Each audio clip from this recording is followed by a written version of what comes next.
에스겔 43장 한 절씩 교독하도록 하시겠습니다. 그 후에 그가 나를 데리고 문에 이르니 곧 동쪽을 향한 문이라.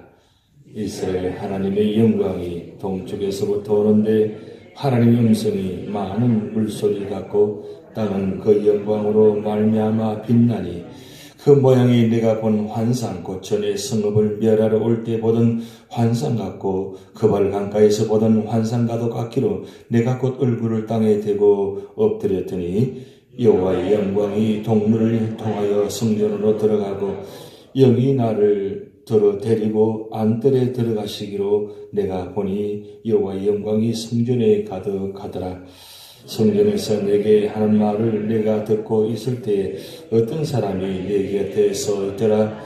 그가 내게 이르시되 인자야 이는 내 보좌에 쳐서 내 발을 두는 쳐서 내가 이스라엘 족속 가운데 영원히 있을 것이라. 이스라엘 족속 곧 그들과 그들의 왕들이 음행하며 그 죽은 왕들의 시체로 다시는 내 거룩한 이름을 더럽히지 아니하리라.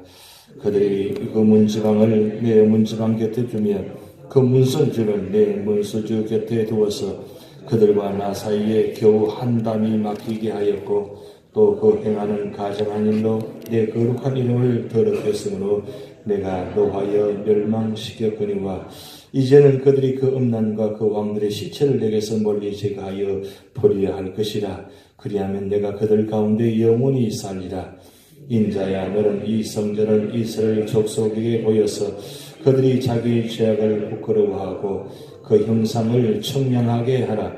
만일 그들이 자기들이 행한 모든 일을 부끄러워하거든 너는 이 성전의 제도와 구조와 그 출입하는 것과 그 모든 형상을 보이며 또 그 모든 규례와 그 모든 법도와 그 모든 율례를 알게 하고 그 목전에 그것을 서서 그들로 그 모든 법도와 그 모든 규례를 지켜 행하게 하라. 성전의 법은 이러하니라. 산꼭대기 지점의 주인은 지극히 거룩하리라. 성전의 법은 이러하니라. 제단의 크기는 이러하니라. 한 자는 팔꿈치에서부터 손가락에 이르고 한 손바닥 넓이가 더하는 것이라. 제단 밑받침의 높이는 한 척이요 그 사방 가장자리의 너비는 한 척이며 그 가로 둘린 턱의 너비는 한 뼘이니 이는 제단 밑받침이요 이 땅에 하던 밑받침 면에서 아래층의 높이는 두 척이요 그 가장자리의 너비는 한 척이며 이 아래층 면에서 이 층의 높이는 네 척이요 그 가장자리의 너비는 한 척이며 그 번제단 위층의 높이는 네 척이며 그 번제하는 바닥에서 솟은 뿔이 넷이며 그 번제하는 바닥의 길은 12척이요 너비도 12척이니 네모 반듯하고 그 아래층의 길이는 14척이며 너비는 14척이니 네모 반듯하고 그 밑받침 위에 돌린 턱의 너비는 반척이며 그 가장자리의 너비는 한 척이니라. 그 층기는 동쪽을 향하게 할지니라. 그가 내게 이르시되 인자야 주 여호와께서 이같이 말씀하셨느니라. 이 제단을 만드는 날에 그 위에 번제를 드리며 피를 뿌리는 규례는 이러하니라.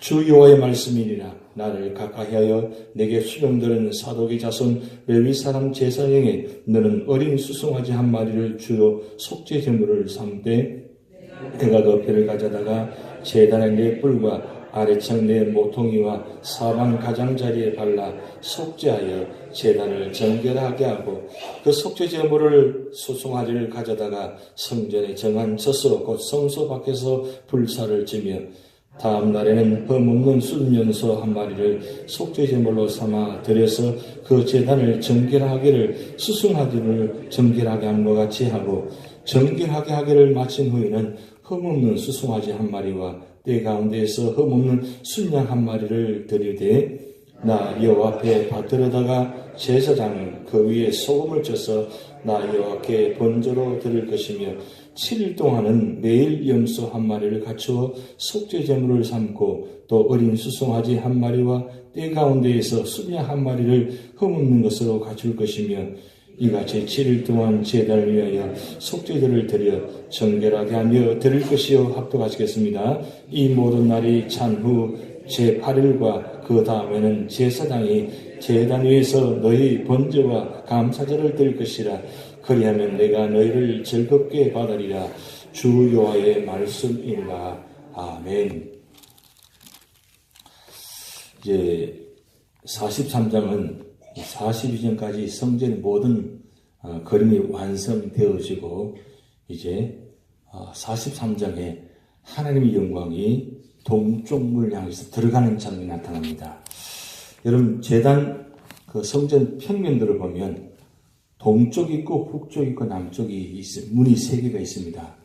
그런데 중심은 동쪽입니다. 원래 이 성막에 문 하나가 있는 것인데 그 하나가 동쪽문입니다.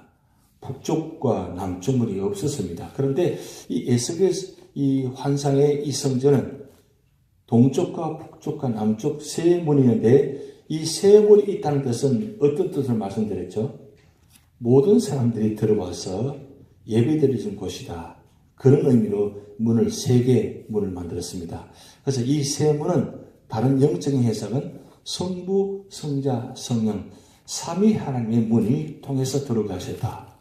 성부, 성자, 성령 3위 하나님의 문을 통해서 모든 성도들이 성부, 성자, 성령 3위 하나님의 이름으로 들어와서 예배를 드리고 그 안에서 은혜 받으시는 자리다. 그렇게 영적인 해석을 합니다. 그런데 이 성전 문을 통해서 하나님께서 이 에스겔 선지자에게 하나님의 영광이 성전 안으로 들어가는 장면을 보여주십니다. 하나님의 영광이라는 말을 우리가 많이 사용하는데 이 하나님의 영광이라 사용할 때는 어떤 의미로 사용할까요? 그것은 하나님의 임재하는 뜻입니다. 영광은 우리가 보이지 않는 겁니다. 그래서 우리가 하나님의 영광을 돌립시다. 그렇게 하잖아요. 근데 하나님의 영광을 돌린다는 말은 하나님께 이 모든 것을 드린다는 뜻이에요. 근데 왜 그러면 하나님께서 이 성전 안에 하나님의 영광이 들어갔을까요? 그것은 하나님께서 임재하셔서 그 임재자에서 모든 것을 받으신다는 뜻이에요. 성전, 성막, 교회 이 다 같은 의미입니다. 제일 먼저 출발은 성막입니다. 그 다음 성전, 그리고 오늘날 바뀌면서 회당, 그 다음 이제 교회 이렇게 연결되어지는데 성막이나 성전이나 회당이나 교회나 다 같은 의미입니다. 근데 중요한 건 왜 성막을 세우고 성전을 세우고 회당을 세우고 교회를 세우느냐? 2가지 의미는 그것은 하나님이 거하시는 곳을 만드는 것입니다. 성막을 성전을 세운 이유는 교회를 세우는 이유는 하나님이 거하시는 곳을 모든 사람들에게 알리기 위해서 보여지는 것입니다. 그래서 이 교회는 이 세상 모든 사람들에게 믿는 사람이나 믿지 않는 모든 사람들에게 이 교회는 상징이 뭐냐? 하나님이 거하시는 곳이다. 그래서 누구든지 교회를 바라보면 저곳은 하나님이 거하시는 곳이다. 그래서 교회에 왜 들어오느냐? 하나님 거하시는 곳에 하나님을 만나기 위해서 들어오는 것이다. 이게 중요합니다. 우리는 교회에 들어오는 것은 하나님을 만나기 위해서 들어왔어요. 근데 하나님 만나지 않고 사람만 만나고 가시는 분들이 있어요. 그럼 어떻게 돼요? 사람만 만나면 그러면 이 세상 사람이나 교회 안에 들어온 사람이나 다 똑같으면 어떻게 돼요? 안 되잖아요. 이 세상 사람과 교회 안에 들어온 사람은 다르다. 왜 다르냐? 하나님 만난 사람들이 거하는 곳이기 때문에 그 모습은 다르다는 겁니다. 그런데 교회 안에 들어가고 갔더니 세상 사람들이나 교회 안의 사람이나 똑같다. 그럼 어떻게 돼요? 그럼 교회에 들어올 이유가 없잖아요. 교회에 들어와서 예배드릴 이유가 없잖아요. 그런데 중요한 것은 세상 사람들이나 교회 안에 들어오는 사람이나 다 똑같지가 않다는 거예요. 왜 그러냐? 교회 안에 누가 계시기 때문에 하나님이 임재하시고 거하시기 때문에 그 하나님 임재를 통해서 만남으로 통해서 그 안에 들어온 성도들이 사람들이 변화하는 거예요. 바뀌어지는 거예요. 바뀌어짐을 통해서 교회 안에 들어왔더니 하나님이 보이지 않는데 교회 안에 들어와 봤더니 하나님 보이지 않는데 하나님 만난 사람들이 그 하나님 만난 사람을 통해서 하나님을 만났다는 것. 하나님을 볼 수 있다는 것. 이게 중요합니다. 그래서 여러분들이 예배 드리는 모습을 통해서 하나님 모습이 드러나야 되고, 예배 드리는 모습을 통해서 하나님 영광이 드러나야 되고, 예배 드리는 걸 통해서 성부, 성자, 성령, 삼위 하나님의 모습이 어떤 모습인지 나타나야 돼요. 그럼 나타나려면 내가 먼저 성부, 성자, 성령, 삼위 하나님을 만나셔야 돼요. 만나서서 내 찬송 부르는 모습이, 내 기도하는 모습이, 말씀 듣는 모습이 다르다는 거예요. 달라졌다는 거예요. 그리고 저는 아니었는데 점점 바뀌어져가는 모습. 야, 그래서 20년 전의 모습과 오늘 모습은 분명히 달라졌어요. 아, 우리 그분이 달라졌어요. 교회 밖에서 모습들은 아닌 것 같은데, 전에는 아닌 것 같은데 보니까 달라졌어요. 왜 달라졌어요? 하나님 만남으로 통해서 내가 거룩한 모습으로, 영광된 모습으로 바뀌어졌다는 거예요. 그 모습을 지금 에스겔 선지자를 통해서, 환상을 통해서 예루살렘 성전에 보여주셨습니다. 그런데 여러분, 이 말씀은 누구에게 지금 전하고 있습니까? 바벨론 포로 땅에 그 70년 동안 살아가면서 희망이 없는 그 사람들에게 지금 에스겔 선지자를 통해서, 에스겔 환상을 통해서 뭐예요? 성전의 모습을 보여줍니다. 그들이 보았던 솔로몬 성전과는 비교가 안 되는 그런 놀라운 장면을 지금 그들에게 지금 말씀하고 있습니다. 그러면 그들에게 어떤 꿈을 심어줍니까? 어떤 환상을 보여줍니까? 아, 앞으로 하나님께서 이와 같은 놀라운 성전을 다시 회복시켜 주실 것이다. 왜냐하면 솔로몬 성전이 처참하게 깨어지고 회파되고 불탄 것을 보았거든요. 그런데 지금 솔로몬 성전보다 더 아름다운 성전을 이 에스겔을 통해서 지금 말씀을 듣고 있어요. 그러면 얼마나 놀라워요. 얼마나 축복이에요. 얼마나 꿈이 있어요. 여러분, 우리 교회가 만약에 다 무너지고 거미줄이 쳐지고 깨어지고 가는 곳마다 들어가는 곳마다 다 벽이 엉망이고 가는 모습들마다 다 끼어져 있고 썩어지고 무너지는 모습을 그대로 안고 있다면 여러분 어떨까요? 교회 들어오고 싶어요? 화장실 가고 싶어요? 예배당 안 들어오고 싶어요? 그런 마음 없을 것입니다. 아예 성전 들어올 때부터 그 바닥이 깨어져 있고 무너져 있고 그 오래되어서 이끼가 깨어져 있고 그런 모습들이 만약에 교회 모습이 되어 있다면 그 누가 이 성전에 들어올 수 있겠어요? 들어오고 싶은 마음 없을 것입니다. 그런데 성전이 계단이 달라졌어요. 교회 안에 모습이 달라졌어요. 깨끗해졌어요. 야, 그러면 들어오고 싶잖아요. 그리고 교회만 생각만 해도 그 모습만 생각해도 바뀌어진 모습만 생각해도 야, 참 좋다. 야, 우리 교회가 이렇게 바뀌어졌구나. 이렇게 은혜가 되어졌구나. 이거 생각만 해도 뭐요? 웃음이 나고 기쁨이 있고 그래 교회 가야지. 예배 드리러 가야지. 그게 바로 성전입니다. 교회입니다. 지금 바빌론에 포로 잡혀가 있는 이 유다 백성들이 이 에스겔 환상을 통해서 보이는 이 성전의 모습을 통해서 그들에게 얼마나 꿈이 심어졌겠어요. 그러니까 70년이 70년이 아니고 뭐요? 희망이 있다는 거예요. 70년의 말은 희망이 없다는 뜻입니다. 소망이 없다는 뜻이에요. 70년 올지 안 올지 어떻게 알아요? 사실은 그 바벨론 땅에 들어가서 70년 살았다면 1세대, 1차, 2차, 3차 포로 잡혀간 사람들이 과연 다 돌아왔을까요? 그 중에 얼마가 살아서 생존해서 돌아왔을까요? 얼마 되지 않을 겁니다. 2세대, 3세대가 거기서 태어나서 거기서 아마도 돌아왔을 것입니다. 1세대는 사실 얼마 되지 않을 것입니다. 3차로 포로 잡혀간 사람들이 그래도 그 중에 살아남아서 돌아왔을지도 모르겠습니다.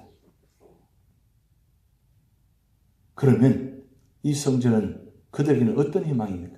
꿈입니다. 예루살렘에 다시 성전이 세우신다는 것. 그리고 거기에 하나님께서 들어가시는 영광의 장면을 지금 보여주고 있습니다. 여러분, 하나님 거하시느냐 거하지 않느냐 여러분 이런 말씀 있잖아요. 그런데 여러분 성경에 나오면 이가봇이라는 말 들어보셨죠? 이가봇. 엘리 제사장의 비낫의 며느리. 그가 마지막 죽어가면서 태어난 아들을 이름을 이가봇이라 그랬어요. 하나님의 영광이 떠났다 그래요. 이가봇. 여러분 하나님 떠나버리면 어떻게 돼요? 교회가 하나님 떠나버리면 아무것도 안 돼요. 정말 황폐가 되어버립니다. 이가봇 때는 교회. 이가봇 교회라는 이름 본 적 있어요? 이가봇 교회라는 말이 있어요? 없잖아요. 이가봇 하면 하나님 떠나버립니다. 교회뿐만 아니라 우리 삶의 자리에 이 하나님의 영광이 떠나면 어떻게 될까요? 교회와 개인과 우리 가정과 우리 삶의 터전에 이가봇 되면 안 돼요. 반드시 뭐요? 하나님의 영광이 임재하는 자리가 되게 돼요. 그래서 교회뿐만 아니라 우리 가슴 속에 우리 영에도 이가봇 하시면 안 돼요. 영광이 임재가 있어야 되고 우리 가정에도 하나님의 영광이 임재가 있어야 돼요. 우리 사업장, 직장에도 하나님의 영광이 임재하셔야 돼요. 그리고 특별히 우리 사랑하는 자녀들 머무는 자리에 하나님의 영광이 임재하셔야 돼요. 그래서 우리가 기도 제목이 그겁니다. 하나님, 우리 모든 삶의 자리에 하나님의 영광이 임재가 임하게 하옵소서. 하나님의 영광이 임재가 있다는 뜻은 하나님의 영광이 드러났다는 뜻은 축복이 있다는 뜻입니다. 그래서 우리가 하나님을 섬기는 겁니다. 교회를 섬기고 성도를 섬기는 거예요. 그 장면을 지금 오늘 이 말씀하고 있습니다. 그런데 이 동물을 향해서 들어왔다 그랬어요. 여러분 성전의 중심은 보면 성전이 어딜 향해 있냐? 동물을 향해 있어요. 북쪽문, 남쪽문도 있지만 여러분 그림을 보시면 이 성전의 모습은 어딜 향해 있느냐? 동물을 향해 있습니다. 그런데 동물을 향해서 주님이 들어오시고 그리고 성전으로 들어와서 영광이 임재했다 그랬어요. 왜 동물일까요? 여러분 해가 어디서 뜹니까? 동쪽에서 뜨잖아요. 동문. 하나님의 영광이 햇빛을 통해서 비춰지는 자리. 그래서 집을 지어도 교회를 지어도 항상 어떻게 해요? 문이 동쪽을 향해 있어야 돼요. 왜 그러냐? 햇빛을 받아서 그 빛이 이곳에 들어오는 빛이 이 성전을 향해서 비춰지는 그걸 상징적으로 표현하는 겁니다. 물론 꼭 동쪽을 향해야만 하나님의 햇빛이 들어오고 북쪽을 향하면 햇빛이 안 들어온다? 그건 아니에요. 그건 아니지만 왜 하나님께서 이 지구상을 이 모든 모습을 동, 북 이렇게 동서, 남북으로 정해놨을까? 의미가 있다는 거죠. 그래서 할 수만 있으면 동쪽을 향해서 문이 열려져 있으면 그것을 통해서 햇빛이 비침을 통해서 하나님의 영광이 함께 비치지는 그런 상징 영적인 의미가 있다는 뜻입니다. 지금 이 말씀은 주님께서 북쪽을 들어오지 않고 남쪽을 들어오지 않고 동문을 향해서 들어오셔서 그리고 그 성전 안으로 들어가셔서 영광이 임재하셨다. 그런 의미가 있다는 겁니다. 그러면 동쪽을 향한다는 뜻은 뭐냐? 바로 하나님의 영광이 언제나 우리 향해서 들어오신다는 의미 있습니다. 그렇기 때문에 우리는 언제나 하나님을 향해서 바라보셔야 된다는 거예요. 우리가 생각도 마음도 언제나 하나님의 영광을 바라보셔야 돼요. 그리고 교회를 바라보셔야 돼요. 하나님의 모습을 바라보셔야 돼요. 바라보신다는 건 뭐는 말씀을 바라본다는 뜻입니다. 왜 바라보느냐? 하나님의 영광의 임재를 체험하기 위해서. 그런데 이 동물을 향해서 성전을 들어가면 반드시 통과하는 부분이 하나 있습니다. 그게 바로 번제단이에요. 오늘 번제단 그림 여러분 드렸잖아요. 이 번제단. 이 번제단은 어떤 의미입니까? 성전을 들어가려면 반드시 이 번제단을 통과해야 돼요. 왜 번제단을 통과했냐? 우리는 이 모습 가지고 이 죄의 모습 가지고는 성전에 들어갈 수 없기 때문입니다. 왜? 하나님 영광의 거룩한 자리이기 때문입니다.